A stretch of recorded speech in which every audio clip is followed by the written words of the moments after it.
Hola, soy Marian Monguzzi y esto es Bien Cordobés, edición Punto a Punto, el espacio que impulsa ideas, marcas y emprendimientos de nuestra provincia.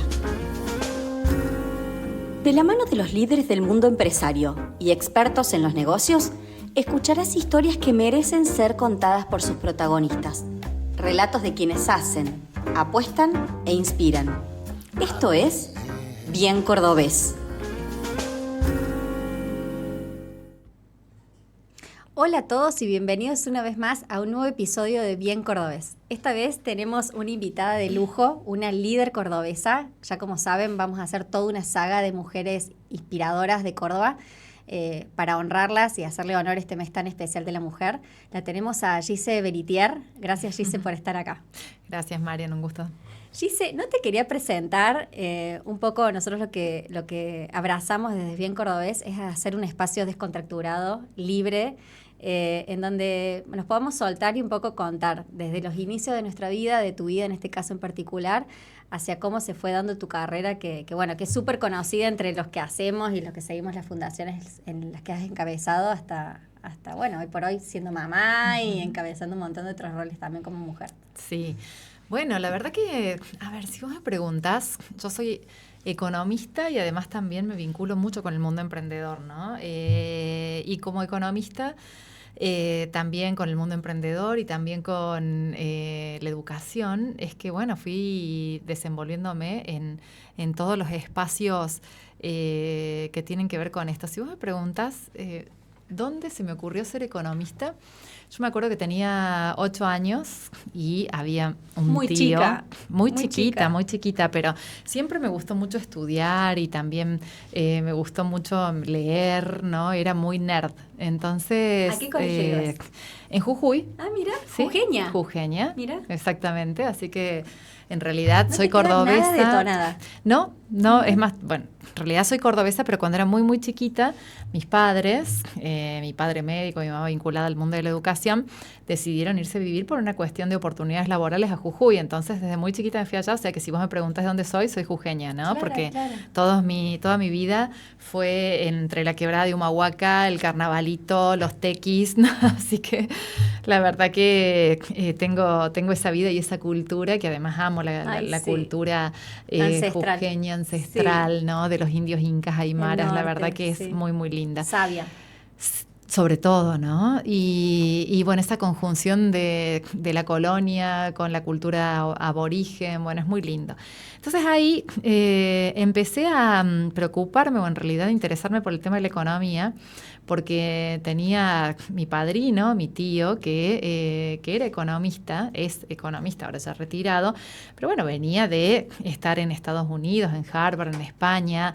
Me acuerdo que estaba muy asociado con los Chicago Boys, trabajaba mucho con Cavallo, en ese momento con Pedro Pou, y la verdad que me empieza a explicar cómo era la economía, chiquita, la oferta, la demanda, ¿no? Y yo dije, quiero ser economista.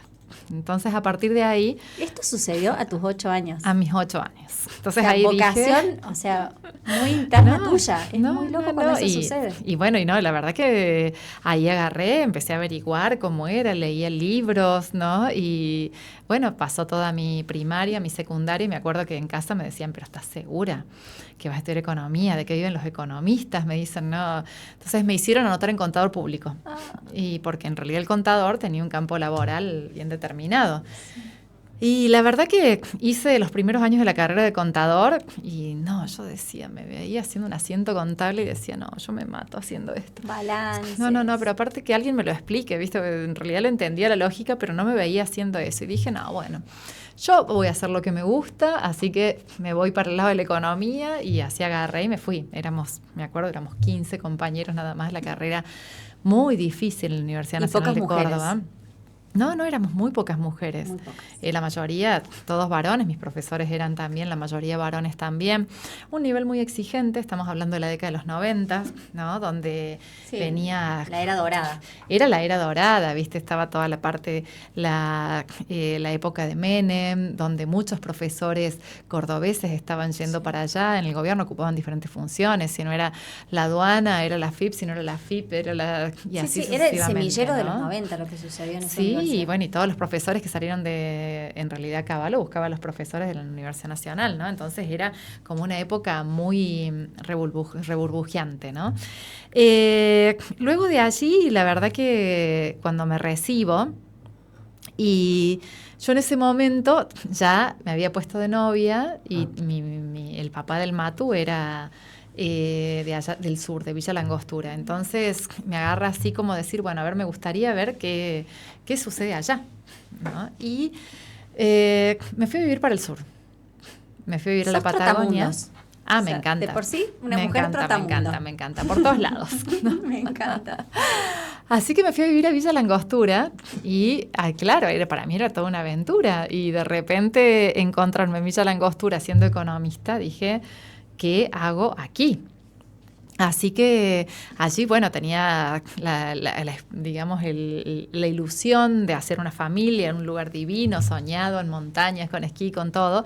Nace Mateo, mi primer hijo, y ahí es cuando me empiezo a vincular con el mundo emprendedor.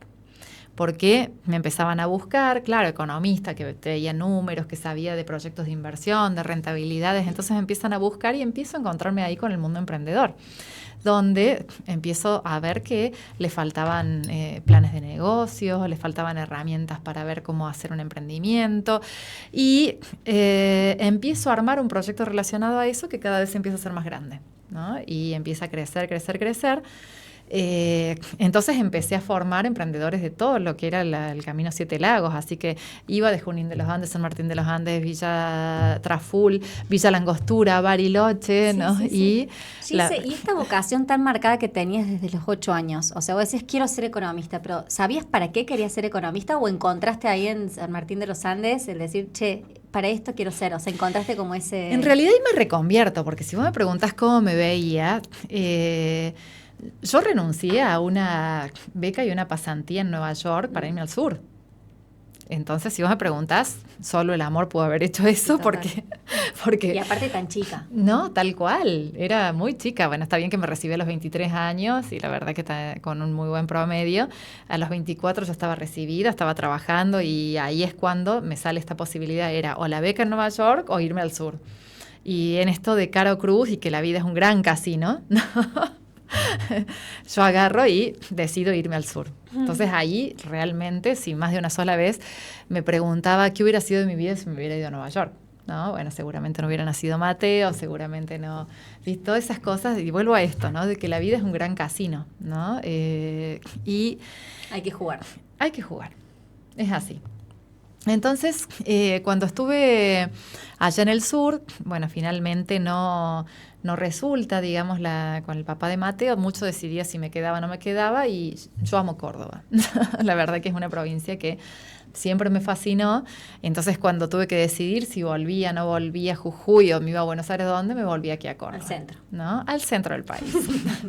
Que era la provincia que en la universidad, la verdad que realmente aprendí a amar. Entonces, volviendo aquí, dije, ¿cómo hago? Porque la verdad que yéndome 3 años a Villa Langostura, no era tan grande, tenía 27 años. Sí. Pero... bueno, están esos miedos que nos inculcan desde muy chica, decir, che, a esta edad esto, a esta edad lo otro, y bueno, es como que tenemos esa regla, ¿no? Muy marcada, estereotipos, de decir, che, 27 años eras una niña. No, y yo sentía como que ya se me había pasado la 50, vida. Sí, ¿no? Ya había perdido todo el camino, todo el trayecto. Así que digo, ¿cómo hago para volver a insertarme en Córdoba? Y ahí es cuando empiezo a hacer el MBA, ¿no? Donde empiezo a hacer el MBA, estuve eligiendo entre varias instituciones. Con un niño de 3 años. Exactamente. Wow. Con un niño de 3 años y en eso, bueno, tratando de ver quién me lo podía cuidar, porque yo no tengo ni mamá ni papá ni apoyos aquí. En ese momento estaba mi hermana estudiando, entonces me daba una mano. Después conseguí unas chicas que me ayudaban, que eran las niñeras del Matu, que al día de hoy están acompañándome, una de ellas, y que ya es una tía. Claro, ¿no? Ya es parte de mi familia. Le digo que ella es más hermana que mis hermanas, ¿no? Porque en definitiva me acompañó en todos los proyectos. Y ellas, bueno, iban ayudándome para que yo pudiera estudiar los fines de semana, ir, cursar el MBA. Pero eso me permitió volver a insertarme también en Córdoba, empezar a reinsertarme también en el sistema productivo, con los emprendimientos, con los negocios. Entonces aquí se me abre este espacio de la Universidad Católica, entonces empiezo a desarrollar distintos espacios emprendedores junto con los profesores que tenía ahí, con los que habían sido mis profesores, luego también compañeros. Entonces, allí, bueno, en el año 2013 empiezo a dar clases de posgrados, de MBA, porque ya me había recibido de mi maestría, entonces me invitan a dar clases y luego también a vincularme cada vez más. Entonces ya estaba haciendo consultorías, estaba vinculada en el ecosistema emprendedor, ya me había hecho súper conocida también, y en estos dos ámbitos, ¿no? En la economía y en los emprendimientos. En el año 2016 se nos da la posibilidad, había una incubadora que era de Silicon Valley, que se llamaba Founder Institute, que estaba en 250 ciudades del mundo y no estaba aquí. Entonces diciendo, bueno, ¿qué tenemos que hacer para traerla? Nos pusimos en contacto con Silicon Valley y nos dijeron, bueno, perfecto, pero necesitamos que tengan unas mediciones de tracción de gente, de espacios, de reuniones.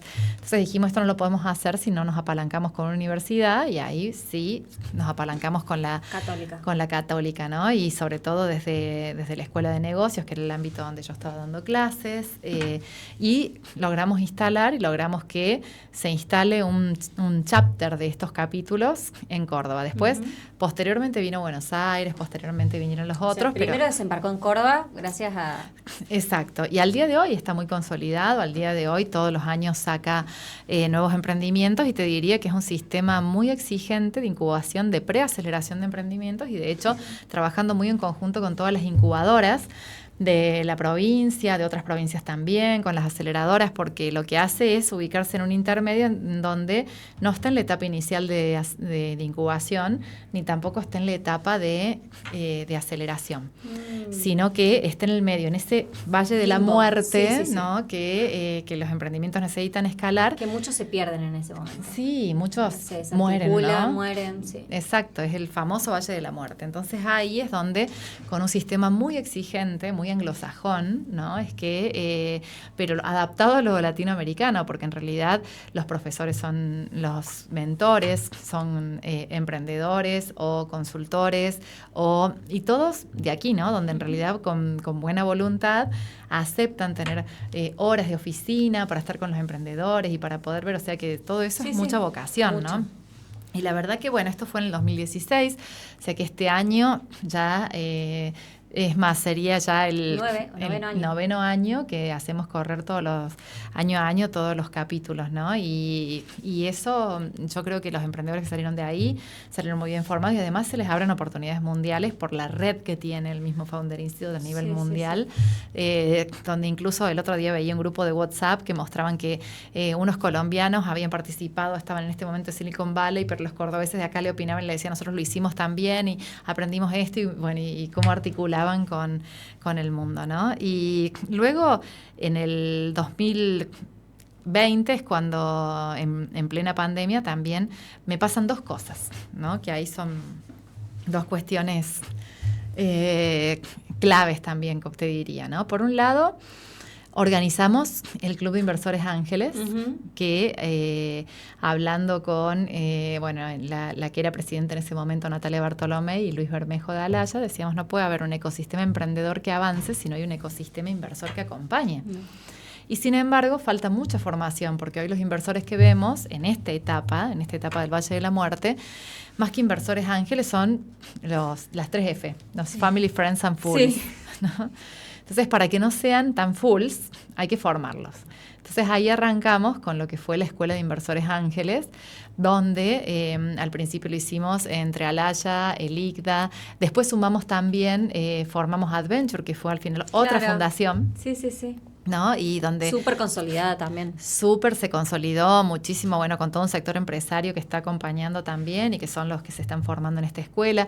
Pero en ese momento empezamos con la formación. Lo que pasa es que después empezamos a ver que toda esa gente que se formaba necesitaba un ámbito donde estar, y ahí es cuando formamos esta fundación de Inversores Ángeles para que sigan con viendo emprendimientos que estuvieran previamente evaluados, después también que tuvieran charlas de tendencia y de cuáles eran las diferentes tendencias tendencias del toda una mercado. trazabilidad que brindaba seguridad, ¿no? En toda Exacto, sí. networking para ver qué es lo que sucede en el mundo de los inversores. Por ahí es muy solitario invertir en un emprendimiento, pero de repente si empezás a saber, yo invertí en ellos, bueno, se empezaba a dar toda una dinámica y un ecosistema inversor también, no solamente emprendedor, ¿no? Y después también lo otro que me sucede es que antes de la pandemia 2019, en ese momento el rector de la Universidad Católica de Córdoba me dice que bueno, que había habido una evaluación de diferentes perfiles y además también ternas, y que había quedado yo en la terna para ser directora general de la Escuela de Negocios. Por mi perfil, por todo lo que se venía desarrollando. ¿Te esperabas esa...? No, la verdad que no. La verdad que no, porque, bueno, todo es por ahí. Yo me considero una emprendedora, ¿no? Y la verdad que uno hace las cosas más por pasión que por ver cómo, en realidad, tratar de ver o de lugares o de espacios. Resultados. Claro. De pronto, ¿no? Entonces, de repente, cuando me pasó esto, dije, bueno, todo un desafío nuevo. Y la verdad que sí, con mucho respaldo, ¿no? No solamente de la universidad, sino también de toda la gente, del cuerpo docente, de los equipos. Entonces allí me animo, ¿no? Digo, obviamente que una por ahí siente... No, y aparte habías nacido ahí, o sea, la conocías. Exacto. O sea, sí, conocía a los profesores, todo, esto, lo otro. Todo. Los equipos también, pero bueno, uno siempre, viste, le agarra como cierta incertidumbre, ¿no? Y por ahí ese miedo de qué va a pasar, ¿no? Uno es como que no tiene con el diario del lunes todo es más fácil, pero antes de eso, no. Entonces, la verdad que estando ahí, asumo la pandemia. Entonces, hubo que decidir llevar todos los programas a la virtualidad. Y me acuerdo que un día agarro a todo el cuerpo docente y agarro a todos los equipos de gestión y le digo, bueno, dejamos de ser una escuela de negocios consolidada para ser una startup. Así que vamos a hacer lo que yo toda la vida estuve vinculado. Y ya no vamos a hacer más planificación estratégica, ahí mis profesores de planificación estratégica me querían matar, porque me dicen, ¿cómo no? Le digo, si no sabemos qué va a pasar mañana. Así que vamos a hacer adaptabilidad estratégica. Perfecto. Y ahí avanzamos y empezamos a hacer todos planes adaptables, ¿no? Donde en realidad íbamos diciendo, bueno, validamos, si no resulta, volvemos. Y si nos equivocamos, me acuerdo que una de mis equipos de gestión me dijo esto. Y le digo, a ver, acá no hay equivocaciones, acá hay aprendizajes. Lo que vamos a tener en todo caso es un aprendizaje más validado. Exacto. Y bueno, así es como empezamos y la verdad que nos fue muy bien con la Escuela de Negocios, muy bien, empezamos a medir mucho en los rankings internacionales, en el ranking de Universa, que es un ranking internacional que evalúa más de 2.500 escuelas de negocios en todo el mundo. Ya pasamos a ser la número 3 de la Argentina, está el IAE 1, la Católica, la UCA de Buenos Aires 2 y 3 nosotros. Y luego en el ranking vienen todo el resto de las escuelas de Buenos Aires que conocemos, ¿no? Sí, yo me pongo un poco en esa situación, en ese momento cuando recibiste el llamado, dijiste, bueno, sí, acepto esta propuesta. Vino la pandemia y en el lapso ese de decir, sí, acepto esta propuesta, me imagino que tu mente ya iba a decir, bueno, esta escuela la voy a llevar a esto, y de pronto se vino este tremendo desafío que fue la pandemia. O sea, hubo que decir... fue reacomodarse, ¿no? Y te diría que ahí hay algo que a mí siempre me gusta, digamos, en mí y en mis equipos también, y es la adaptabilidad.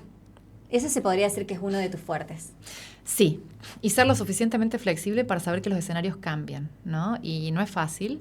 Qué difícil para un economista, ¿no? No, bueno, pero es toda una reconversión. Pero ¿viste? es un gran plus, porque... La verdad que sí, pero yo creo que, bueno, que toda la experiencia esta de vida, de ir cambiando de lugares donde vivir, de ir readaptando, ¿no? Y todo lo demás, sí, tiene que ver con... terminó como de formar... Sí, por eso yo me río mucho, porque cuando me dicen no pareces economista, le digo, soy una economista laburada. ¿No? Sí. Porque tiene que ver con esto de decir, bueno, a ver, los escenarios cambian, y si la pandemia no nos dejó, la verdad que el mayor ejemplo de cómo los escenarios pueden cambiar raudamente fue la pandemia, ¿no? Y esa economía blanda, porque yo ya creo que vos estás como impulsando ese tipo de economía, ¿no? Una economía mucho más adaptada al cambio, que ve mucho más la realidad. ¿Crees que es necesario a la hora de, no sé, implementar políticas públicas que de pronto digas, che, esta realidad, esta aceptación al cambio o este dinamismo para los cambios son necesarios? Entonces, Mira, lo que vos hiciste ahí, me imagino... yo te digo una cosa. Cuando la teoría no se adapta a la realidad, ¿qué hay que cambiar? La teoría. Exactamente. Y por eso te digo, esto es una reconstrucción, ¿no? Y es rearmar incluso la teoría. Es como una economía humana la que estás planteando. Es rearmar, ¿no? Exactamente. Y tiene que ver con esto, ¿no? Y bueno, y justamente en este cambio y en este camino, ¿no? De ir viendo, digamos, para dónde iban, qué pasaba, qué iba a pasar con el mundo, yo me acuerdo que dije, ay, Dios mío, ¿con qué se come esto, no? Entonces, buscando, llego a una organización de la cual el ICDA hacía mucho tiempo que estaba vinculada, pero, claro, se veían una vez al año porque siempre el encuentro era presencial. Claro. Y esta organización se llamaba CLADEA. Entonces digo, bueno, a ver cómo funciona esto de CLADEA, digo, ¿no? Entonces me dicen, no, es el Consejo Latinoamericano de Escuelas de Administración, tiene más hoy tiene más de 60 años, en ese momento eran 50 y pico, y la verdad que surgió como latinoamericana para justamente fortalecer la educación de las universidades y escuelas de negocios en el ámbito de Latinoamérica, pero la realidad es que ya se empezaron a juntar más universidades, entonces ahora tenemos universidades de Europa, de Norteamérica, de Asia, de Oceanía, de África, entonces digo, bueno, sí, esa globalización se aceleró, pero... Se aceleró y me acuerdo que en un momento dicen, bueno, vamos a hacer una charla donde había diferentes escuelas de negocios de distintos continentes y vamos para ver para dónde va el mundo. Era cuando todavía pensábamos que la pandemia eran 3 semanas encerrados y después nos volvíamos todos a lo mismo. Entonces ahí me acuerdo que estaba el decano de Montpellier Business School dando su presentación y dice, bueno, acá en Europa las estadísticas muestran de que vamos a estar 1 año y medio a 2 años con este problema y que las escuelas de negocio nos vamos a tener que amoldar con distintos planes de acción porque no vamos a volver a la presencialidad. Entonces, ahí me acuerdo que corto ese Zoom y automáticamente me puse en contacto con los de CLADEA porque le digo, por favor, mándenme más información. Y ahí conozco justamente al cuerpo ejecutivo de CLADEA, al director ejecutivo y todo lo demás. Entonces, en esto de empezar a conversar, a interrelacionarnos, a ver qué pasaba con esto, con el otro, empiezo a tener un rol cada vez más fuerte también en lo que era CLADEA. Obviamente que paralelamente me di vuelta, agarré el ICDA, le dije, vamos todos, ahí fue cuando les dije, ya no somos más planificación estratégica, nos vamos a la adaptabilidad estratégica y esto no es para 3 semanas, es para... Yo me acuerdo que estaban los alumnos de MBA diciendo, ábranos las aulas, y le digo, hay policías en la calle, o sea, no puedo abrir las aulas, pero bueno, y finalmente... terminó pasando lo que iba a pasar. Me acuerdo, me encuentro con alumnos empresarios hoy y me dice, ¿te acordás cuando vos nos decías que íbamos a estar entre 18 y 24 meses encerrados? Y nosotros decíamos, esta mujer está loca. Claro, porque nos decían otra cosa. Claro. No entendíamos nada. Entonces, bueno, finalmente allí es cuando me encuentro con CLADEA y al año de estar en CLADEA hay elecciones para lo que era el comité directivo y salgo elegida para ser miembro del comité directivo de CLADEA.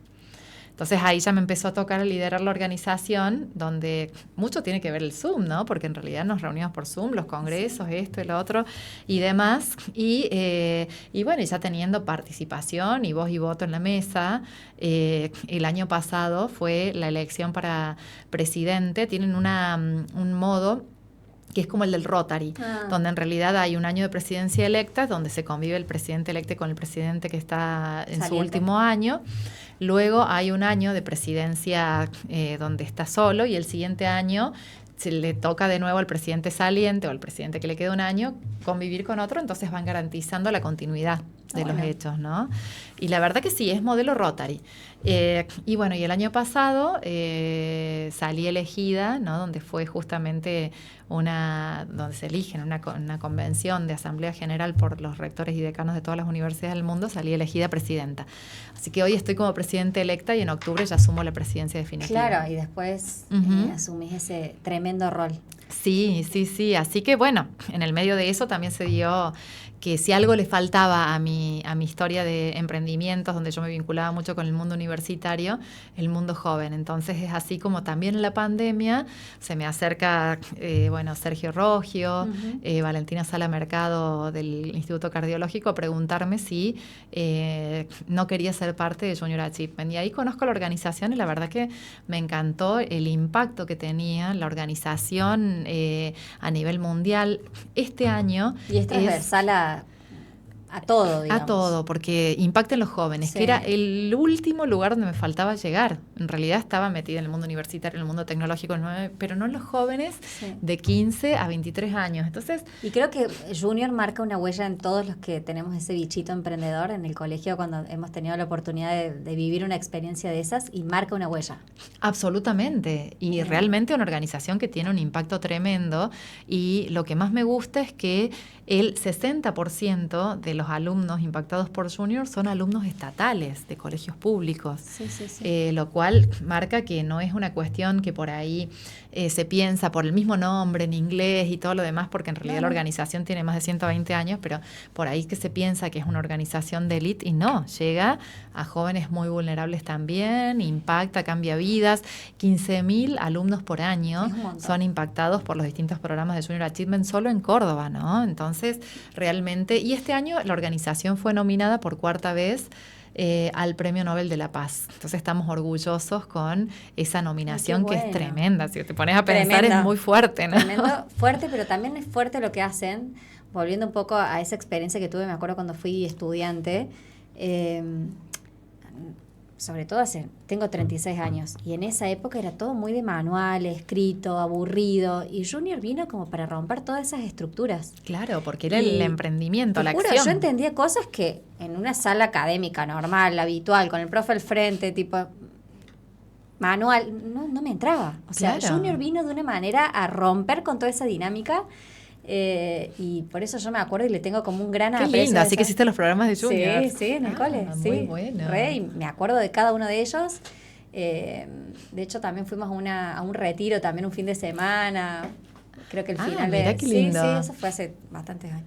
Entonces vas a ser elegida como para dar testimonio del impacto de Ay, Junior. me encantaría, pero de verdad, o sea, no lo digo porque estemos acá, Sí. creo que Junior vino como a romper con toda esa Sí, la verdad que academia obsoleta, digamos, que de pronto... sí, y en una época donde no se hablaba de emprendimiento, ¿no? No se hablaba. No se hablaba para nada De de hecho, era emprendimiento. rarito, ¿viste? Era como... Sí. O de repente, viste, era mal visto, Sí, o sí. no se sabía para qué era, ¿no? Ahora sí es como mucho más natural hablar de lo que es la educación emprendedora, pero en ese momento no.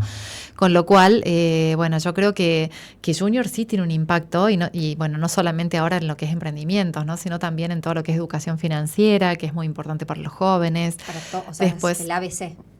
hoy es el ABC, ¿no? Y más con el avance de las billeteras digitales y todo lo demás. Después también, bueno, todo lo que es la educación tecnológica, la educación en sustentabilidad, bueno, montones de aspectos que en definitiva creo que ahí Junior tiene un rol muy importante, ¿no? Sí, ¿cuáles son los próximos objetivos de Junior? Vos me decís que hoy por hoy atraviesa a 15.000 alumnos de toda la provincia. Bueno, la verdad que Junior en Córdoba, yo siempre digo que es un gran huevo de pato, ¿no? Porque realmente pone mucho y cacarea poco. Entonces yo lo que creo es que en esto, teniendo una organización que es que impacta tanto, ¿no? Y desde un modo, de un perfil tan bajo de repente, pero que genera cambios. Mirá, me encuentro con vos de repente y me contás lo que significó para tu vida, ¿no? O sea, por eso es... Esto haber sido hace 20 años. Claro, por eso te digo que en eso es muy gratificante encontrarse con estas experiencias, ¿no? ¿Y cuáles son los objetivos? La verdad es que este año y los años que pasaron se fomentó mucho, o en realidad fueron adaptándose los programas a la realidad actual, ¿no? El hecho de tener la compañía que se llamaba antes, ahora es Aprender a Emprender, o de repente el Foro Internacional del Emprendedor, que se va adaptando a las nuevas realidades y que tiene que ver con esto de que antes a lo mejor se hacía de una manera. El año pasado, por ejemplo, en el Foro Internacional del Emprendedor tuvimos un 60% de estudiantes extranjeros de 18 delegaciones diferentes. La verdad que fue muy internacional en un año muy difícil, ¿no? Como fue el año pasado, pero la verdad que muy contentos porque realmente fue muy multicultural, ¿no? Entonces, en ese sentido, seguir fomentando esto y después fortaleciendo todos estos programas que tienen que ver con las alianzas estratégicas con las empresas, ¿no? Por ejemplo, los programas con Google, los programas con empresarios locales, por ejemplo, que hacen programas de empleabilidad para todos los, digamos, para los jóvenes estudiantes, ¿no? Y sí, te tengo que comentar de que junto con otras 2 presidentas hemos hecho como un consorcio de fundaciones en donde junto con Miriam Martínez, que hoy está de presidenta de la Fundación EMAGE. Gran amiga. Y Miriam, de hecho, ella fue la número 3 del podcast de Bien Cordobés. Ah, mira vos. Sí. No, Miriam sí. Es otro tractor, ¿no? Sí. Y bueno, y el año pasado estaba María Belén Méndez en la Fundación Córdoba Mejora como presidenta y ahora quedó Natalia Butiliengo como presidenta de la fundación. Entonces, empezando con María Belén, hicimos este consorcio donde nos juntamos las 3 fundaciones vinculadas a todo lo que tiene que ver con educación emprendedora y empleabilidad y empezamos a decir, bueno, a ver, tratemos de que se tome conciencia en el sector donde queremos llegar, que es el sector privado y el sector público. Entonces, el año pasado organizamos un primer torneo de golf a beneficio de las 3 fundaciones, que se hizo muy bien, que fue en Valle del Golf. Y la verdad que ante semejante resultado, este año vamos a hacer 2 torneos de golf. Uno va a ser el 24 de abril, que va a ser en el Córdoba Golf en Villa Allende. Así que bueno, invitamos a todos los empresarios a participar, ya sea como sponsor o jugando al golf. Y el otro va a ser en octubre, que va a ser en Potrerillo de la Reta, en Altagracia. También, entonces bueno, ahí en realidad ya estamos recibiendo apoyos y sponsors de múltiples empresas, empresarios, y no solamente de Córdoba, sino también de otros lugares también, ¿no? Entonces creo que bueno, proyectos hay muchos, estamos participando de convocatorias en proyectos internacionales también. Y aliados como consorcio de fundaciones, ¿no? Así que, y esto creo que también es otra de las cosas. Córdoba es un nicho en donde siempre la colaboración está muy presente, donde la colaboración entre instituciones y entre diferentes ámbitos, lo que se dice la triple o cuádruple hélice, que tiene que ver con el sector público, privado, las universidades y las ONGs, actúan muy en conjunto. Entonces, está sucediendo cada vez más. Creo que recién ahora se están dando cuenta, digamos, todos los integrantes, que el impacto puede ser muy grande si nos colaboramos entre todos. Sí, pero te tengo que decir que no pasa en todos lados, ¿no? Y en esto de que vos me decías, sos una trotamundo, ¿no? Y me la paso viajando por todo el mundo con Cladea y con las distintas organizaciones, y realmente una pregunta que me hacen siempre es ¿cómo hacen? ¿No? Porque lograr esa conjunción entre todos los sectores no es fácil, es difícil lograr ese punto de encuentro, esa convocatoria donde todos se unen. Buenos Aires, por ejemplo, es mucho más grande en escala que Córdoba, pero sin embargo no tiene esta unión que tiene Córdoba, y Córdoba es mucho más grande que otras provincias de la Argentina, y sin embargo las otras provincias no logran esa unión. Y en otros lugares del mundo me preguntan esto, ¿no? Tuve el día martes pasado una reunión con la Universidad Politécnica de Valencia en el marco de mi doctorado, que estoy haciendo el doctorado allí en Economía, y justamente en la ponencia que estaba haciendo, que tenía que ver con el desarrollo de los ecosistemas emprendedores, me terminaban preguntando los participantes de otros lugares del mundo cómo hacen, porque a nosotros nos cuesta muchísimo y no lo podemos hacer. Yo creo que tiene que ver mucho con la cultura, ¿no? Con el ADN cordobés. Con el ADN bien cordobés. Es buenísimo. Sí, yo creo que sí, hay mucha hermandad, ¿no? Hay mucha, como ese sentido colaborativo. De hecho, lo vivimos apenas iniciamos Bien Cordobés. O sea, como nos empujamos entre todos para, ¿no? Bien. Sí. Y yo creo que así crecen las organizaciones, ¿no? Sí. Cuando en otros lados es una competencia voraz, acá es una competencia entre hermanos, ¿no? Sí, y no por nada tampoco la mayoría de las revoluciones nació de Córdoba, ¿no? Y creo que puede ser una muy buena revolución esto que puede llegar a suceder. No, yo creo que sí, y en definitiva hay estudios incluso hoy que se fijan o que estudian si este modelo se puede replicar a otros lugares del mundo también, ¿no? Así que, bueno, y en eso sí contarte que el día viernes pasado dejé de ser directora general del ICDA, de la Escuela de Negocios, se cumplieron los 5 años de gestión, así que ahora con nuevos proyectos internacionales, también con un proyecto muy importante en Boston, ¿no? De la mano de la articulación y de la colaboración dentro del ecosistema de Boston también, con donde, ahí estamos vinculados a profesores de Harvard, MIT, y junto con otros profesores de Madrid, de España, donde estamos trabajando en un think tank a nivel global, y que este think tank... Con base en Córdoba. No, base en Boston. Ah, base en Boston.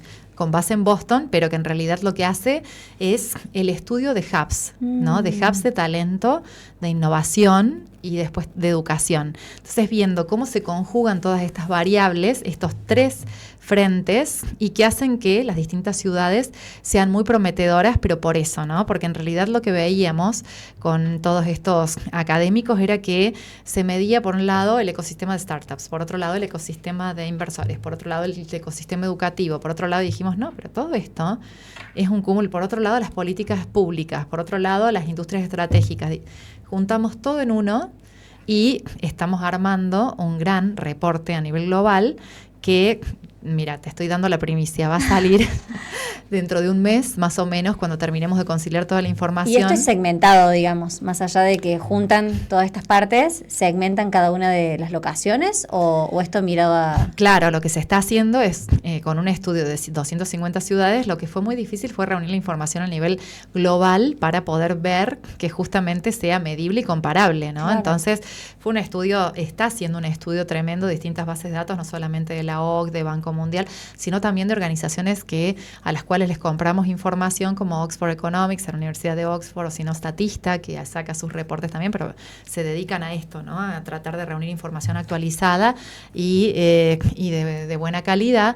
Y la verdad que, cuando esto veo a la luz de este proyecto que se llama Universe, World Class Education, lo que va a buscar es justamente ver cuáles son los principales hubs que cuando en este método que se esté elaborando con indicadores muy específicos, correlación de variables, programas econométricos y toda la cuestión, pero que en definitiva demuestren cómo aquellos hubs que tienen educación, investigación, y a su vez también eso se traduce en startups y en un ecosistema de innovación y donde también hay industrias estratégicas vinculadas a la economía y el conocimiento, son los que en definitiva terminan teniendo mejores puestos de trabajo, sí, claro, mejores salarios, mejores condiciones también, ¿no? Pero bueno, mucho tiene que ver el nivel educativo, si las universidades están dentro de los rankings, el nivel de internacionalización.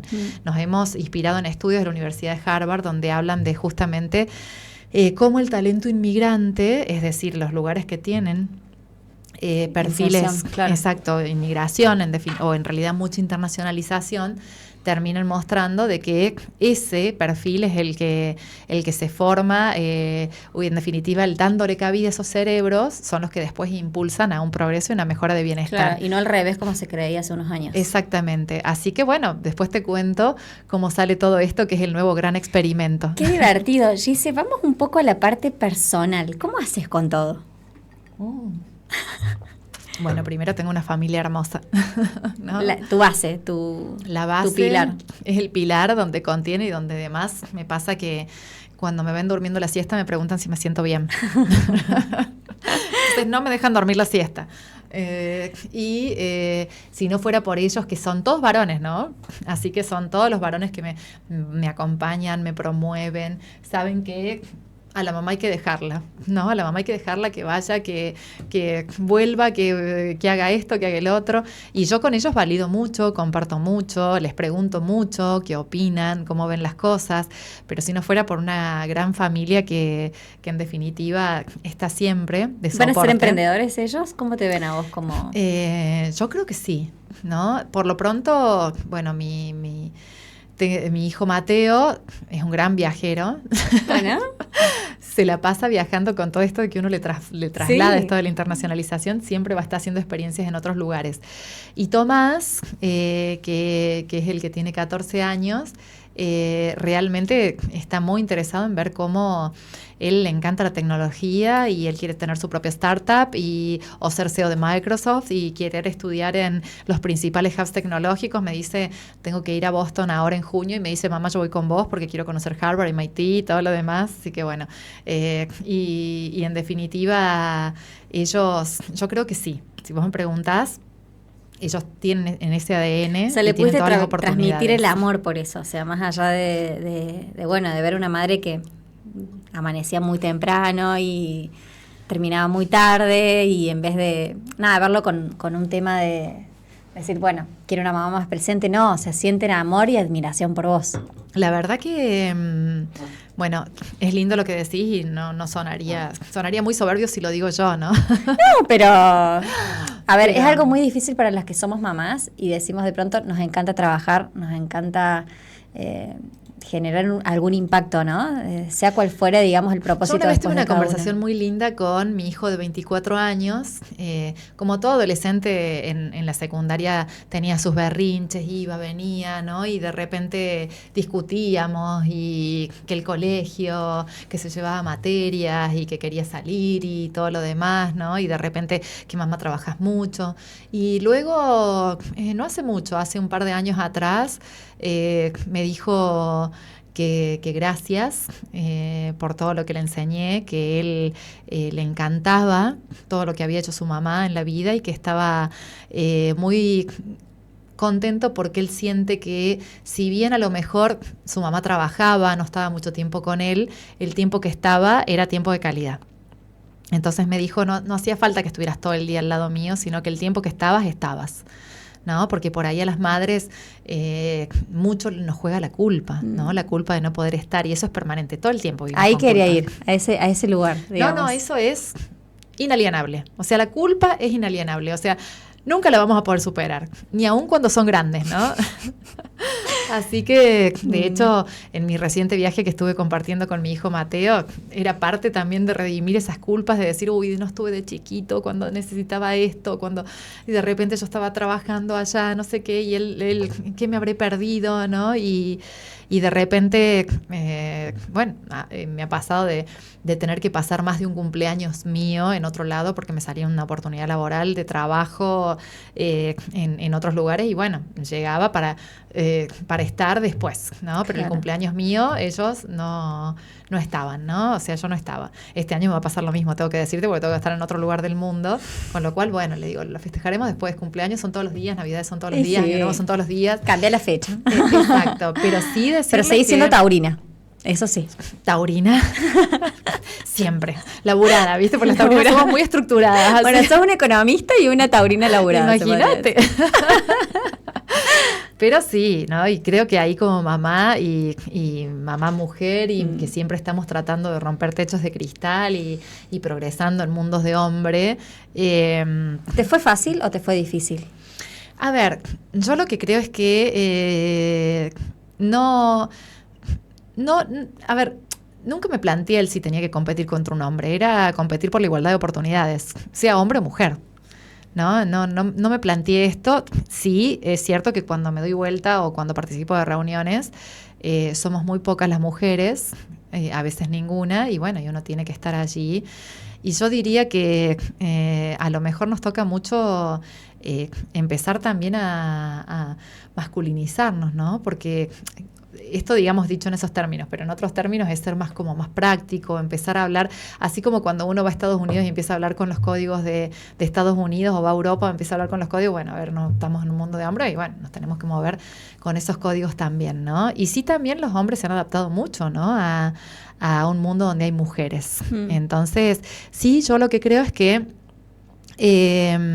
hay que promover una igualdad de género ante igualdad de oportunidades, ¿no? ¿En qué no estoy de acuerdo? En que de repente hay que cubrir tan espacio y tiene que venir cualquier mujer o cualquier hombre para cumplir un hito de género. No pongamos si es mujer u hombre, ¿no? O cualquier género para cumplir un parámetro. No, acá hay que poner el mejor en eso, ¿no? El mejor sin importar el género. Sin importar el género, ¿no? Entonces ahí sí creo que en eso hay que seguir trabajando, ¿no? Hay que poner el mejor sin importar el género, independientemente de cuál sea. Y sí, decirle a las mujeres que se animen más, ¿no? Por ahí el tema de la culpa de no poder estar con los niños, por ahí no tener una pareja que acompañe, porque pasa mucho eso también, ¿no? Pasa un montón. Que en definitiva me doy vuelta y quiero hacer algo, pero tengo una pareja que me dicen, che, pero no vas a estar con los niños, ¿no? Entonces creo que allí, hay todo un trabajo, ¿no? En donde una tiene que estar lo suficientemente empoderada como para poder decir, bueno, a ver, yo hago esto y estoy en igual condiciones que vos para hacer lo otro, entonces si yo no me puedo quedar con los niños se tienen que quedar con vos. Y en eso todavía nos falta, ¿no? Si bien hemos progresado mucho, todavía falta un poquito. Sí, lo que pasa es que son muchos frentes, o sea, muchas frentes para una mujer. el hombre de pronto no tiene que ser el mejor tipo, o sea, nosotras nos imponemos mucho el ser mejor en todo, ¿no? Bueno, sí, es una ser cuestión la mejor de mamá, exigencia, de ¿no? pronto, no sé, también Estar en actitud todos física, lados. estar en todos lados. Sí. Sí, no, es mucha exigencia, Mucha. ¿no? Es mucha exigencia. Pero la verdad que, bueno, creo que también hay muchas historias, ¿no? De mujeres que la luchan y muchas mujeres que están solas y aún así crían sus hijos y salen a la calle y la verdad que creo que lo importante es que en cada espacio donde uno esté, sea chiquito, mediano, grande, no importa cuál, pero que logre transformar la realidad que tiene, ¿no? Sí, y sí, sí. creo que eso, lo importante es que el día de mañana cuando miren hacia atrás vean esa estela que generaron en el mar y que sea una linda estela, ¿no? Sí, que trascienda. Exacto, ¿no? Yo creo que es eso, convertirnos en agentes de cambio. Me encanta. Gracias, Gise. Lo No, disfrutamos muchas un montón y gracias. espero que ustedes también. Excelente. Che, salió muy bien. Qué lindo. ¿Te gustó?